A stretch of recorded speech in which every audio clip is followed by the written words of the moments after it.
17세기 전 세계는 심각한 위기에 빠져 있었다. 프랑스에서는 대규모의 농민 반란이 있었다. 러시아에서도 대규모의 농민군이 반란을 일으켰다. 영국에서는 청교도들의 혁명으로 왕이 처형되었다. 중국에서는 농민 반란으로 나라 전체가 혼란에 빠졌다. 독일에서는 가톨릭과 개신교 간의 오랜 종교 전쟁이 계속되었다. 이렇게 17세기 전 세계적으로 잇따라 일어났던 폭동과 반란, 그리고 전쟁, 그 원인은 무엇일까?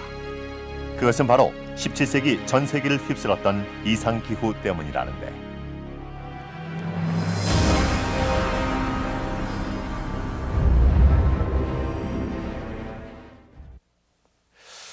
우리가 자주 거론하고 있는 이야기 중에 하나가 바로 엘니뇨 현상입니다. 이 엘니뇨 현상으로 인해서 전 세계적으로 기상이변이 나타나고 있습니다. 그것들 중에 하나가 인도네시아에서 일어난 극심한 가뭄이나 또 대형 산불, 또 아리조나 사막에서의 홍수와 같은 우리가 감당할 수 없을 정도의 그러한 큰 재해가 일어나고 있는 것입니다. 그런데 17세기에도 이와 유사한 기상이변이 나타나고 있습니다. 하지만 우리는 지금까지 이 17세기의 기상이변에 대해서 그다지 큰 관심을 가지지 않았습니다. 앞서 보셨던 전 세계적인 그 위기 현상, 그것을 사회 경제적인 문제에서만 그 원인을 찾으려고 했던 것입니다. 그런데 그것만으로는 설명이 부족한 것입니다. 왜냐하면 그것은 각각 다른 문화권에 있는 나라가 아주 비슷한 시기에 전부 다 아주 대혼란에 빠져 있었다는 것입니다. 그것을 하나로 설명할 수가 없다는 것입니다.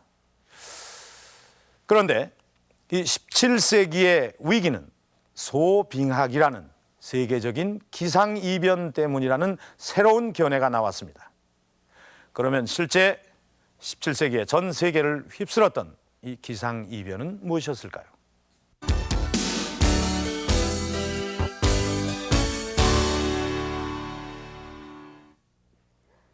17세기엔 전 세계적으로 기상이변이 속출했습니다. 유럽의 알프스 지역에서는 빙하가 산 아래 마을까지 내려왔습니다. 알프스 산맥에서 가장 높은 산인 몽블랑 산의 빙하가 산 아래 위치한 샤모니 마을까지 내려오기도 했습니다. 이렇게 빙하가 마을 아래까지 내려오자 그 지역의 주민들은 이러다가 들과 마을까지도 사라지는 것이 아닌가 걱정했었다고 합니다.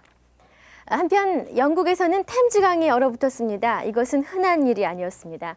영국은 서한해양성 기후에다가 멕시코 난류가 만나는 곳에 있는 곳으로 늘 1년 내내 비교적 따뜻한 기온을 갖고 있는 곳입니다. 그런데 바로 한파가 몰아닥치면서 이 템즈강이 얼어붙었던 겁니다. 그런가 하면 스코틀랜드의 여러 산들은 1년 내내 눈에 덮여 있었고 아이슬란드의 바다인 북극의 얼음이 떠내려와 어민들의 피해가 컸습니다. 이상 한파는 농작물에도 영향을 끼쳤습니다. 일부 지역에서는 포도 수확 시기가 늦어졌는가 하면은 어떤 지역에서는 포도 농사가 아예 흉작이었습니다. 이러한 기상이변, 서구에서만 있었던 것은 아닙니다. 동양으로 건너와 중국에서는 살구와 복숭아의 개화 시기가 늦어졌습니다. 중국 강서성에 있는 감귤 농장에선 추위 때문에 감귤 농사가 흉작이었습니다. 매년 흉작이 거듭되면서 아예 농사를 짓지 않는 농장도 늘어갔습니다. 이러한 한랭한 기후 현상은 17세기 전 세계에서 나타납니다. 200만 년 전에 있었던 이 대빙하기, 그거에 비해서 요 17세기를 중심으로 해서 한 15세기에서 19세기까지 그때보다는 좀 기간이 짧았고, 또 그다음에 기온이 내려가는 정도도 그저 1도씨 내외 이런 정도로 기온이 하강을 해서 아주 선선하고 이렇게 한랭한 기후가 있었다. 그래서 그 시대를 이제 소빙기라 이렇게 얘기하는 겁니다. 17세기에 전 세계적으로 나타났던 기상이변의 원인은 바로 소빙하기 때문이었습니다.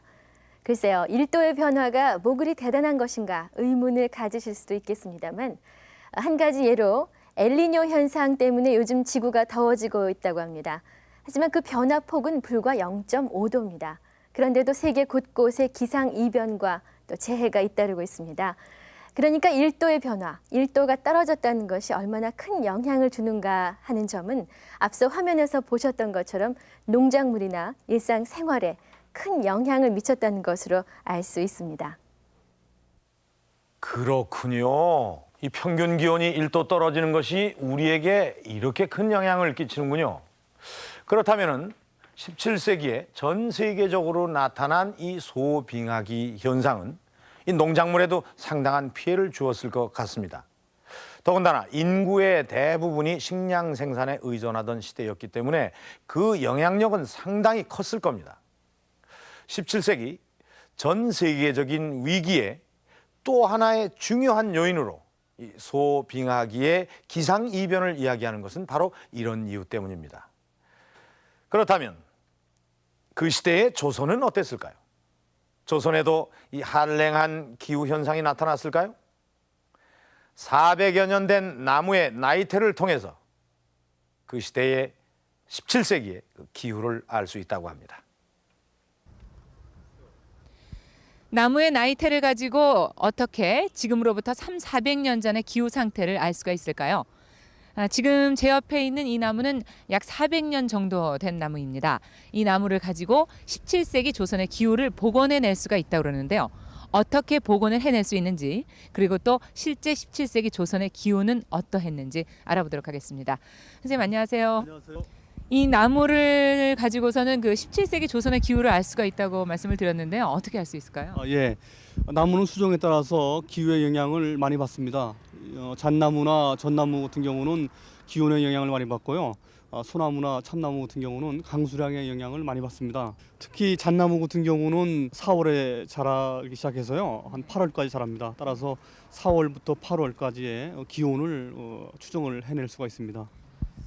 이 나무는 이 충청도 지방에서 지금 자라고 있는 나무잖아요. 네. 그러니까 이 충청도 지역의 기온을 대변할 수는 있겠지만 이 전국 평균치는 어떻게 알 수가 있을까요?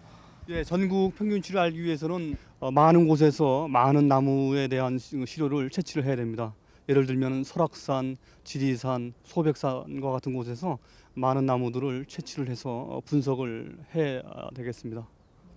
그렇다면 이제 나이테를 한번 봐야 될 것 같은데 그럼 여기서 이제 직접 나무를 잘라야 되나요? 어떻게 해야 되나요? 이와 같이 오래된 나무를 자를 수는 없겠죠. 그래서 특수한 기계가 있습니다. 그래서 그러한 기계를 통해서 나무심을 뽑아내게 되겠습니다. 나무심을 뽑아내기 위해서는 우선 속이 비어있는 드릴을 나무의 중심부에 꼽습니다. 그리고 축출기라는 기구를 이용을 해서 드릴 속에 있던 나무심을 뽑아냅니다. 이렇게 뽑아낸 나무심은 그 굵기가 연필심 정도인데요. 400년간의 나이테를 모두 담고 있습니다. 채취한 나무심을 충북대 연륜연대 실험실로 가지고 왔습니다. 이곳에서는 나이테의 넓이와 밀도 등을 조사를 해서 다양한 분석을 해내는데요. 그 대표적인 것이 기온과 강수량이고요. 유물의 제작 연대를 밝혀내기도 합니다. 나이테가 결국은 기후의 기록이기 때문에 어떠한 기간 동안의 그 나이테 패턴은 아주 독특하게 나타납니다. 그래서 그 독특한 패턴을 이용해서 유적에서 출토되는 그 목재에 있는 나이테를 정확하게 언제 나이테인지를 알아내서 그 유적의 연대를 알아낼 수가 있습니다. 네. 자, 그러면 직접 한번 이 나이테로 이제 실험에 들어가 볼까요?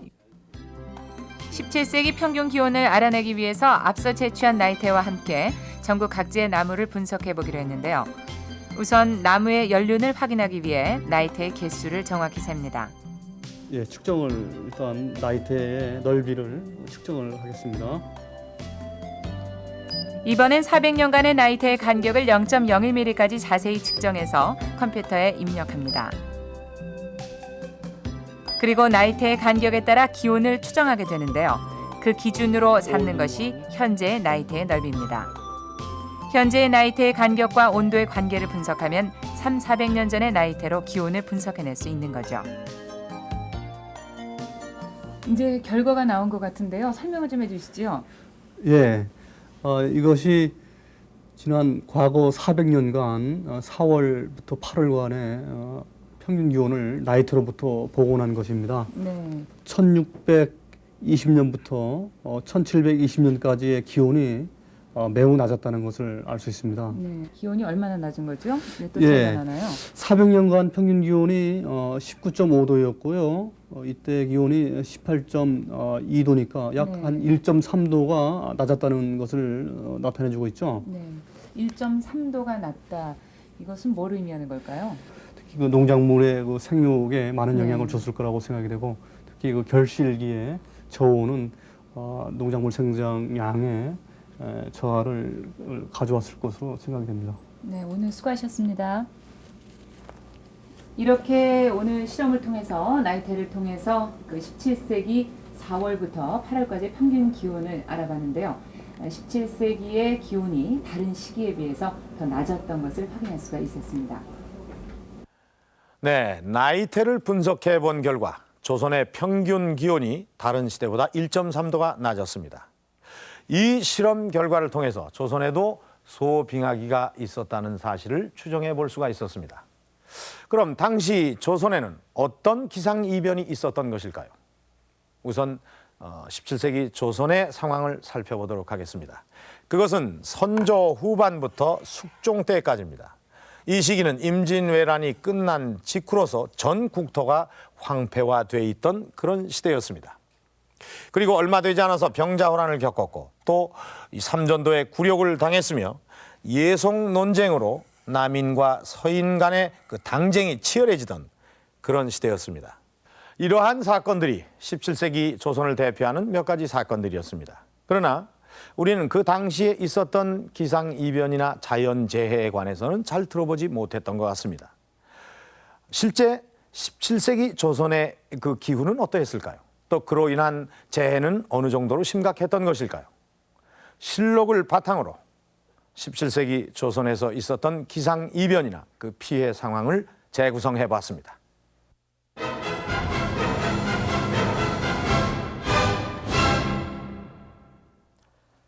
전에 없던 이상기후가 전국적으로 나타나면서 인명피해와 농작물 피해가 크게 늘어나고 있습니다. 함경도 함흥지방에서는 천둥번개가 치면서 비와 우박이 번갈아 내렸는데 우박이 큰 것은 밥그릇만 하고 작은 것은 주먹만 했습니다.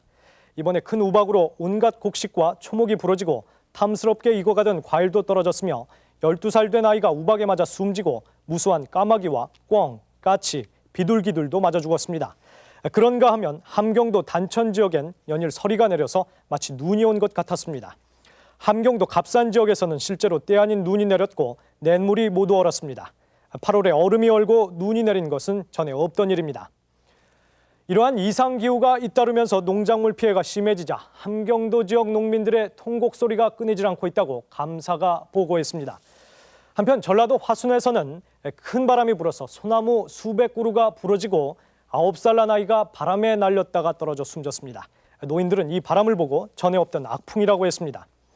충청도 태안 등 연해 지역의 4고을에도 바람이 불어 배가 침몰했습니다. 이 사고로 배에 타고 있던 90명이 모두 숨졌습니다. 또 경상도 합천에서는 큰 비로 냇물이 범람해서 논밭과 마을 골목들이 물에 잠겼습니다. 이 큰 비로 4명이 실종됐고 벼곡식도 모두 물에 떠내려갔으며 집에도 물이 들어가서 주민들은 높은 지대에 피신해 있습니다. 이렇게 이상기후가 속출하고 있는 가운데 하늘에서도 이상현상이 나타났습니다. 하늘에서는 노란색 기운이 해를 가려 마치 일식이 있을 때와 같이 사방이 어두워지면서 북방에서는 천둥이 쳤습니다. 사람들은 이를 두고 불길한 징조라며 불안해하고 있습니다. 이상기후로 인한 농작물의 피해가 심해지자 백성들은 심각한 기근 현상에 시달리고 있습니다. 그 참혹상을 기록한 감사와 지역 현감의 치계가 속속 조정으로 올라오고 있습니다. 제주 목사는 이번 경신년의 기근은 전염병까지 돌아서 죽은 자가 도내에 2260명이나 되고 살아있는 자들도 시로라기 같은 목숨만 부지하고 있을 뿐 그 몰골이 귀신과 같다는 치계를 올렸으며 전라감사는 전라도에 굶주려 죽은 자가 200여 명이고 전염병으로 죽은 자가 670명이나 된다고 전했습니다. 특히 그 심했던 재해를 들려면 17세기 중반 현종 11, 12년에 있었던 경신대기근하고 속종 21년부터 25년에 이르는 을병대재해를 들 수 있습니다. 이 재해의 정도가 어느 정도였는가를 당시에 있었던 호적 인구 조사를 바탕으로 말씀을 드리자면 경신대기근에는 전체 조선 인구 500만 중에서 약 50만 명의 인구가 감소된 것으로 나타나고 그 숙종년간 을병대제해 때는 700만 명에 달하던 인구가 약 150만 명이 줄어든 550만 정도로 통계 수치가 기록되고 있습니다. 대기근으로 살기가 어려워지자 민심이 흉흉해져서 전에 없던 사건들이 잇따라 일어나고 있습니다. 도랑에 갓난아이를 버리는 일이 비일비재하게 일어나고 있고 심지어는 노비가 두 아이를 삶아먹은 끔찍한 사건까지 일어났습니다. 그런가 하면 공동묘지마다 파헤쳐진 무덤이 늘어가고 있는데 밤이면 굶주린 자들이 남의 무덤을 몰래 파헤쳐서 시신의 여미를 훔치기 때문입니다. 이렇게 무덤 도둑이 늘어나던 중 남원에서는 노비 일명과 최일이 남의 무덤을 파서 여미를 훔친 뒤 그 옷을 팔다가 시신의 친척에게 발각됐습니다. 이들은 춥고 배고파서 그랬다며 선처를 구했지만 형조에서는 이는 강도보다도 더 심한 행위이기 때문에 용서할 수 없다고 했습니다. 지금까지 보신 것처럼 17세기에 전국적으로 나타난 이상기후는 극심한 기근으로 이어졌고 사회적인 혼란을 야기시켰습니다. 네, 실록을 통해서 보면 조선에서도 이상기후와 또 그로 인한 재해가 심각했었다는 것을 알 수가 있습니다. 이것으로 조선에도 소빙하기가 있었다는 사실을 다시 한번 확인할 수가 있는 것입니다. 지금까지 서구에서 이루어져 왔던 소빙하기에 대한 연구는 나이테 연구나 또는 포도 수확 시기와 같은 과학적인 방법을 통해서 이루어졌습니다. 그러나 이 과학적인 방법은 서구 학자들에게 소빙하기가 있었다는 사실을 확인시켜 주기는 했지만은 그 원인이나 사회적인 영향에 대해서는 속 시원하게 대답을 해줄 수가 없었던 것입니다. 그런데 앞서 보셨던 것처럼 우리의 실록에는 그러한 이상기후나 또 자연재해에 관한 그런 풍부한 기록들이 있었기 때문에 서구 학자들이 벽에 부딪혔던 그 소빙하기에 대한 그 원인이나 사회적인 영향을 추정해 볼 수가 있다는 것입니다. 이 실록을 가지고 소빙하기를 연구하신 서울대학교 국사학과의 이태진 교수를 모시고 말씀을 나눠보도록 하겠습니다. 안녕하십니까? 네. 예, 반갑습니다. 이 실록에 이상 기후나 또 재해 기록들을 나와 있는데 그런 것들을 분석하셨다고 하는데 어느 정도의 기록이 남아 있습니까? 예, 뭐 제가 여러 해 동안 조사를 해본 결과는 여기 그 표에서 보면 알 수 있듯이 네. 근 3만 건 정도가 나왔습니다. 네. 지금 여기 표에서는 이 수재나 한재, 충재, 기근 이런 건 제가 뺐습니다. 네. 자연 현상에 관한 것만 넣어서 2만 5천여 건이죠. 네. 현상은 여기 나온 게 벌써 뭐 유성이라든가 하늘에 이 유색 천기라고 그래서 뭐 그 구름도 아니고 말이죠. 네. 하여튼 백기, 흰 기운, 뭐 흑기, 적기 이런 것들이 나타났습니다. 우리는 못 본 거죠. 네. 그리고 해성, 객성, 뭐 햇물이 이상한 햇물이가 나타납니다. 겹겹 햇물이. 네. 이런 등등 뭐 많은 현상이 나타나고 있죠. 지진에 관한 것도 있고요. 네. 그래서 이렇게 그 풍부한 기록은 다른 나라 어느 기록에도 네. 이 장기적으로 이게 관찰된 건 없습니다. 이게 정말 참 대단하군요. 네. 그런데 이 실록의 이런 기록들에 대해서 새삼 놀라게 되는데 이 중에서 어떤 기록으로 이 소빙하기의 현상을 얘기할 수 있을까요? 예, 그 소빙하기라고 그러면 이제 그 기온이 내려갔다 하는 얘기인데요. 네네. 이 20여 가지 현상 중에 거기에 해당하는 것들이 결국 우박, 네네. 그리고 서리, 그리고 때 아닌 눈, 뭐 이런 것들이 되겠습니다. 제가 그것만 모아서 이 표로 그려본 결과 되게 이런 그 그림이 나타났는데요. 여기 이 보시듯이 이 1400년대 말, 1480년부터 이런 현상이 급격히 올라갑니다. 여기 이 계곡이 깊이 내려가 버린 건 임진왜란을 해서 기록이 없어져서 그렇습니다.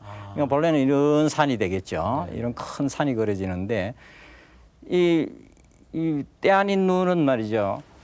5월, 6월, 7월 여름 한여름에도 막 눈이 내리고 있습니다. 그런 뭐 이런 현상들이 그대로 증명해 준다고 하겠습니다. 그러니까 이제 이런 기록들을 통해서 소빙하기가 있었다는 사실 그리고 또 그 기간도 알 수가 있는데 그 원인은 어떻게 알 수가 있습니까? 지금 그 서양 학자들이 지금까지 연구하면서 소빙하기는 되게 17세기 현상이 아닐까 이렇게 파악을 해왔습니다만은 우리 실록 기록에 의하면은 결국 17세기 현상은 16세기에도 이미 계속되고 있었다. 이미 시작되고 있었다. 그리고 그 원인을 이 서양의 천문학자들은 자기네대로 어떤 근거를 가지고 한 겁니다만은 태양 흑점 활동이 쇠퇴해서 거의 중지해버리고 이렇게 돼서 발열 발광이 안 돼서 지구에 이 기온이 내려갔다 이런 그 가설적인 해석을 내놨는데요. 우리 실록은 그거하고 틀렸어요. 달랐습니다. 아주 달랐는데 여기 표에 보시듯이 유성이 그렇게 많이 떨어지고 있습니다. 이 전기간에. 그 앞뒤에는 그냥 없어져 버립니다. 그러니까 우리가 전혀 못 보던 그런 지금 현대인들은 경험하지 못하는 현상이 이 시기에 이렇게 장기간 250년간 계속됐습니다. 그러니까 소빙기라는 것은 우리 실록에 의해서 16세기부터 18세기 전반기까지 약 250년간 계속됐다는 이런 결론이 얻어집니다. 그러니까 유성이 그렇게 많이 떨어졌다는 건 유성은 별똥별 아닌가요? 예, 그렇죠.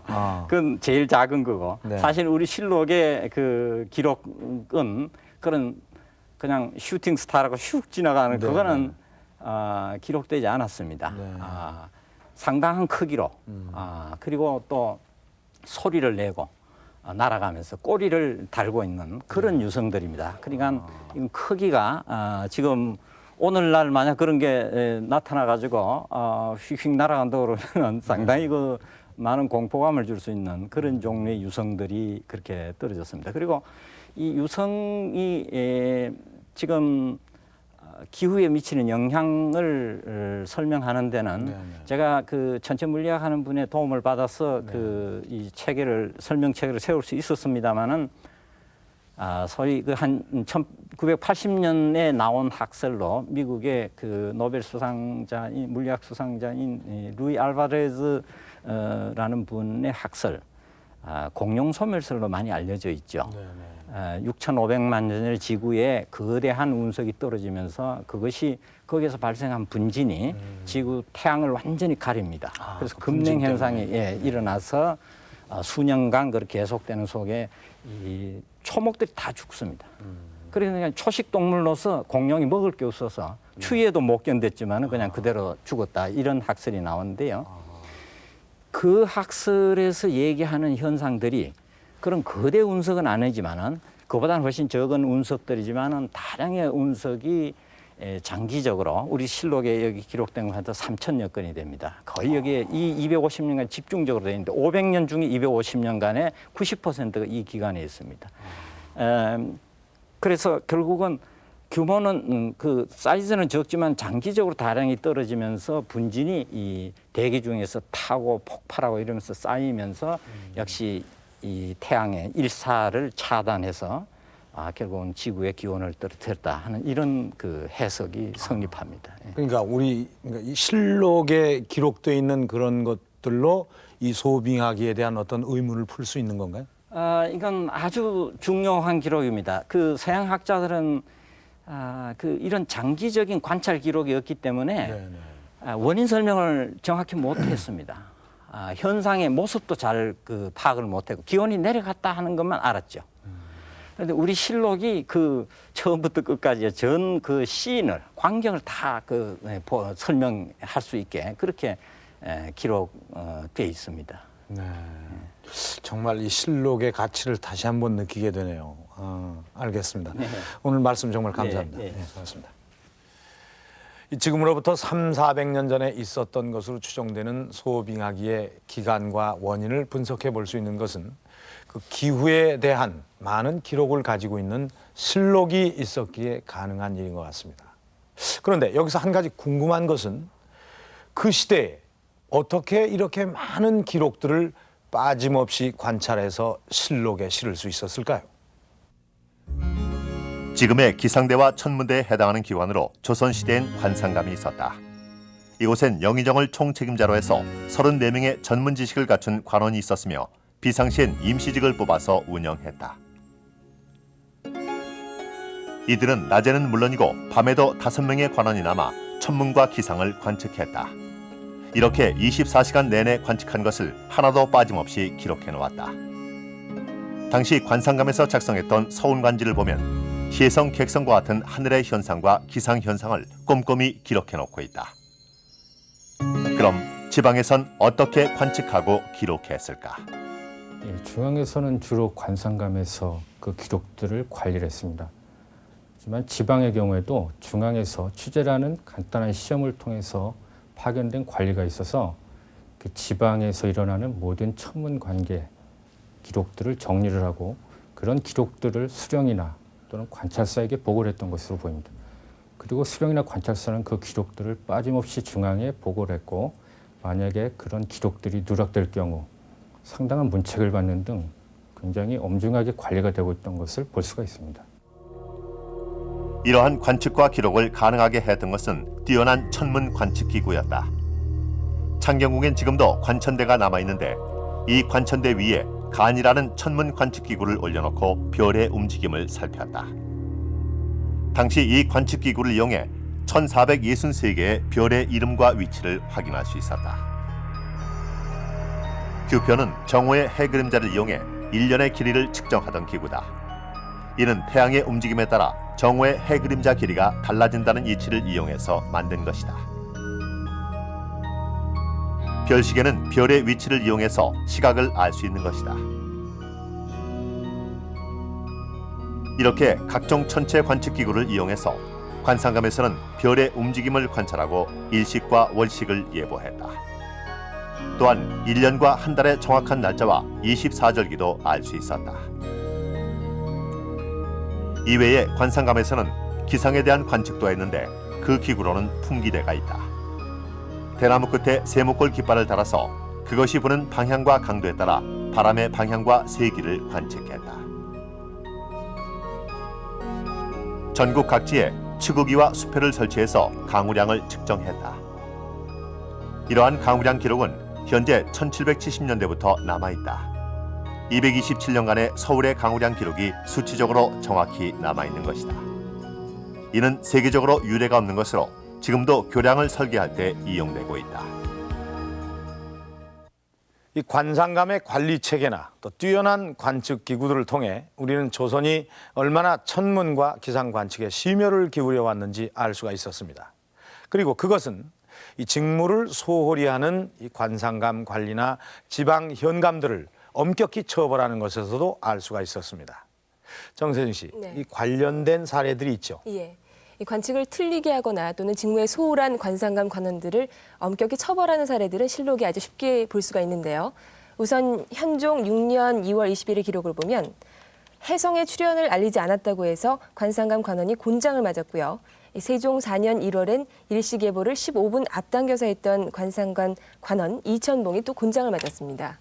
그 밖에 또 어떤 기록들이 있습니까? 네, 지방의 기록들이 제대로 보고가 되지 않았을 경우에도 처벌을 받았는데요.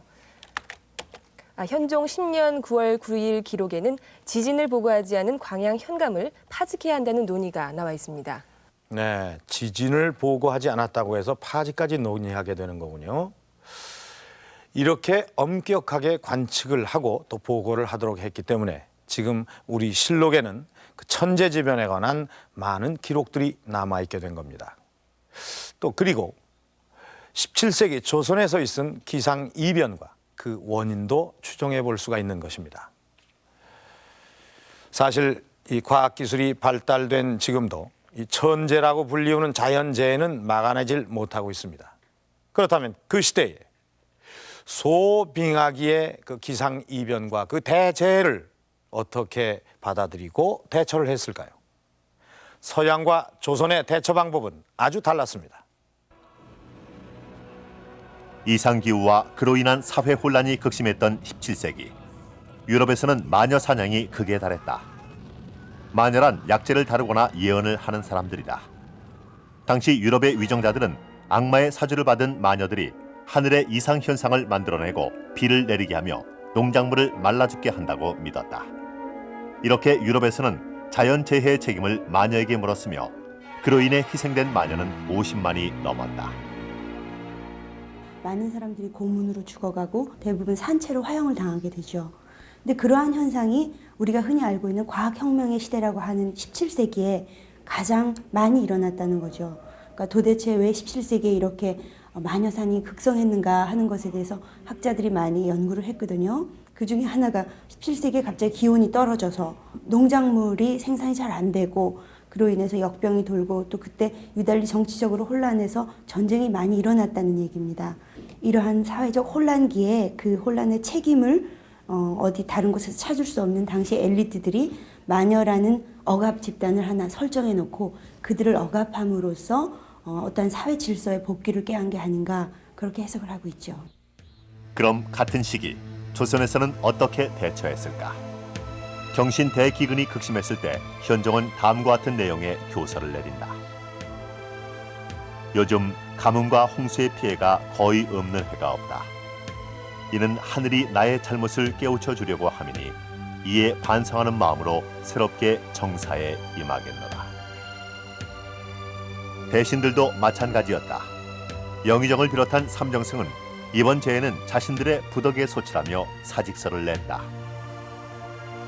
재해라고 하는 것은 국왕의 통치 능력에 대한 하늘의 심판, 잘못된 것에 대한 응징이라고 생각하는 재해관이 일반화되어 있어요. 그렇기 때문에 재해가 발생했다라고 하는 것은 자신의 통치 능력에 대한 위기 상황으로 비춰지게 되죠. 그렇기 때문에 왕을 비롯한 위정자들은 자기 자신의 재해에 대한 심각한 반성, 그 다음에 마음으로부터 우러나는 반성과 함께 이 재해에 대한 적극적인 대책을 마련함으로써 왕과 대신들은 반성의 의미로 근신에 들어갔다. 우선 왕은 반찬수를 반으로 줄이고 제사 때에도 음식의 양을 줄여 제사 비용을 줄였으며 궁중에서 음악을 연주하지 않았다. 또한 궁궐 내 호위 군사의 수를 줄였으며 관리들의 녹봉도 반 이상 삭감했다. 이와 함께 실질적인 구휼책을 폈는데 구황서의 발간도 그중 하나다. 솔잎으로 떡과 죽을 만드는 방법과 굶주림으로 빈사 상태에 빠진 사람을 살리는 방법 등이 구황 차료에는 소개되어 있다. 또한 이 시기엔 10여 종의 전염병 관련 서적이 발간되었다.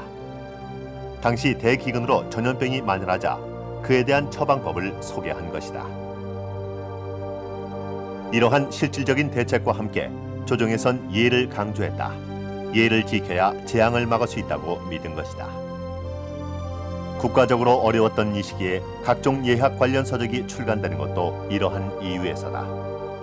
17세기 예학의 발달은 당시 극심했던 재해와 무관하지 않은 것이다. 조선에서는 천재지변을 하늘이 인간에게 내리는 꾸짖음이요 벌이라고 생각을 했습니다. 그래서 천재지변이 일어나면 인간 사회의 질서를 바로잡으려고 했고 그 일환으로 예를 강조했습니다. 그리고 그것은 예학의 발달에 영향을 미쳤습니다. 예학의 발달과 함께 250년간 지속된 소빙하기는 조선 사회에 또 다른 영향을 미칩니다.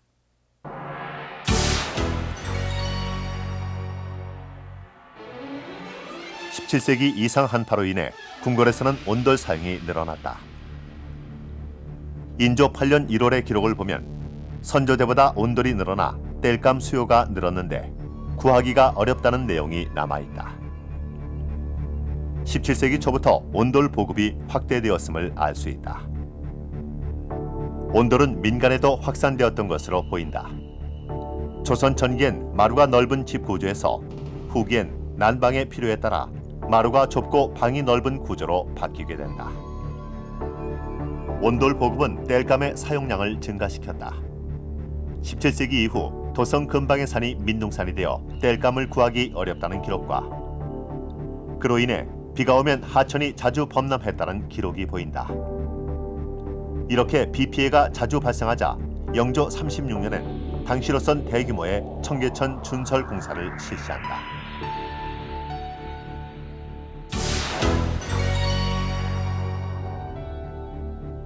이 시기엔 그 이전의 방한복이었던 가죽옷 대신 촘촘하게 누빈 수옷이 대중화된다. 이러한 변화는 면화의 사용량을 증가시켰다. 이것은 17세기에 저술된 농가 집성에 그 이전의 농소에는 없었던 목화 재배법이 상세히 소개되어 있는 것으로도 알 수 있다.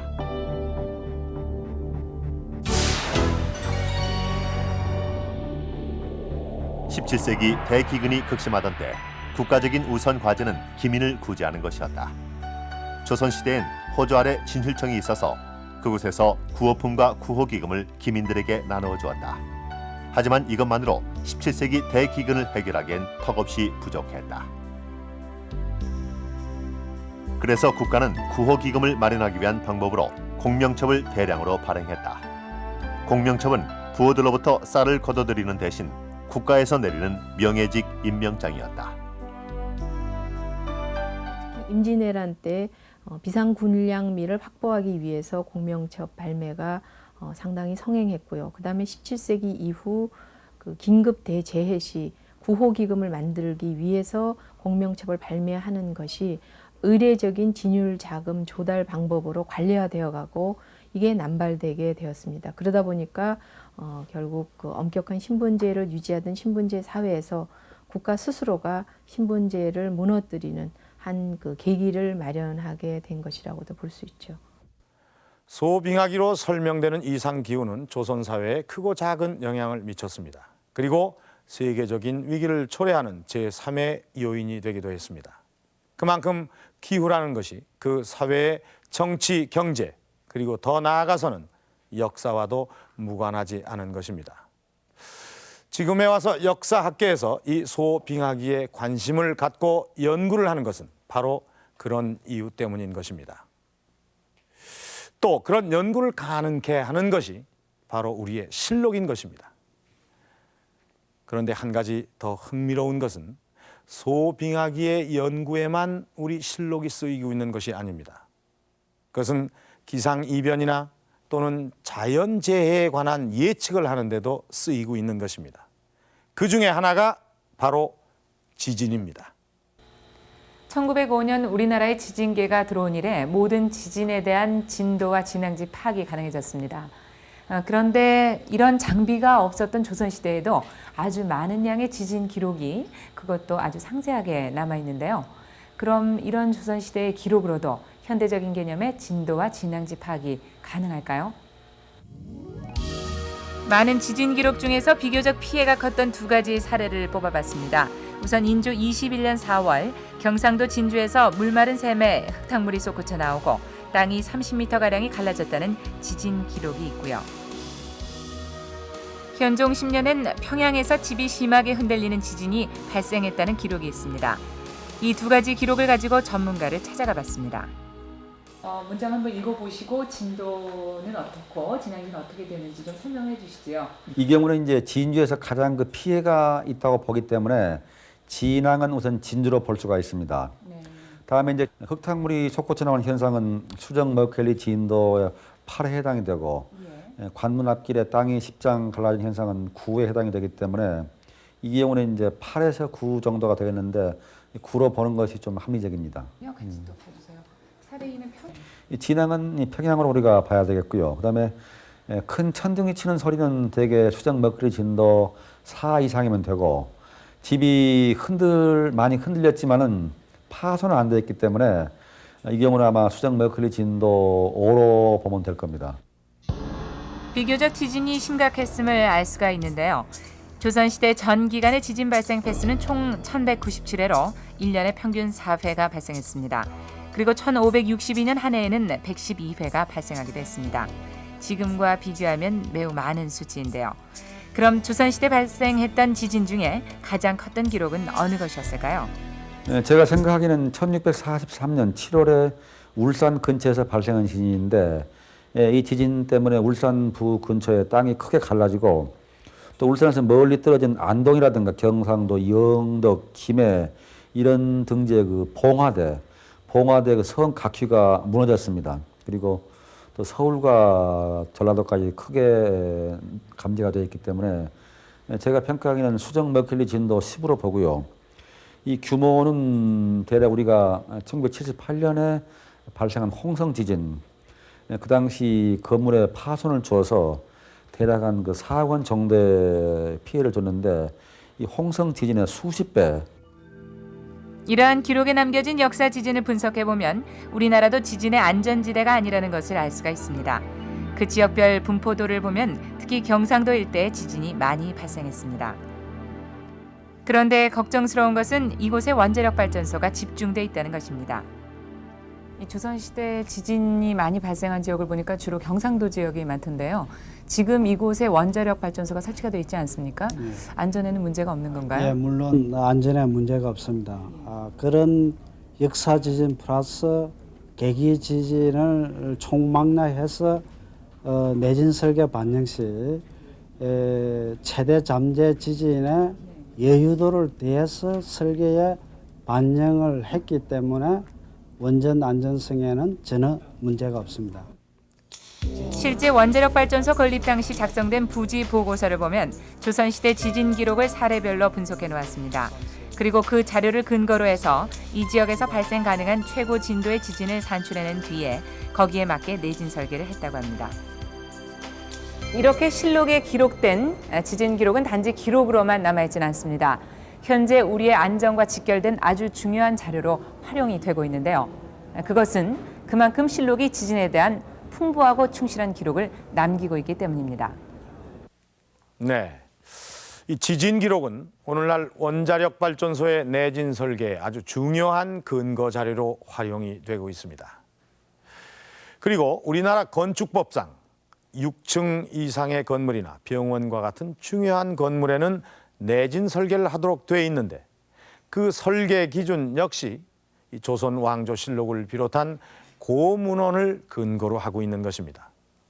실록에 남아있는 재해 기록이 오늘날 우리에게 얼마나 소중하게 활용되고 있는지 새삼 느끼게 해줍니다. 오늘 우리는 조선에도 소빙하기가 있었다는 사실을 확인했고 또 그 원인도 추정을 해봤습니다. 그리고 그 과정에서 우리가 본 것은 실록에 남아있는 그 천재지변에 관한 풍부한 기록들입니다. 그것은 실록이 가지고 있는 또 하나의 새로운 가치인 것입니다. 실록은 지금도 그 활용 가치가 무궁무진한 자연재해 기록의 보고인 것입니다. TV 조선왕조실록 여기서 마칩니다.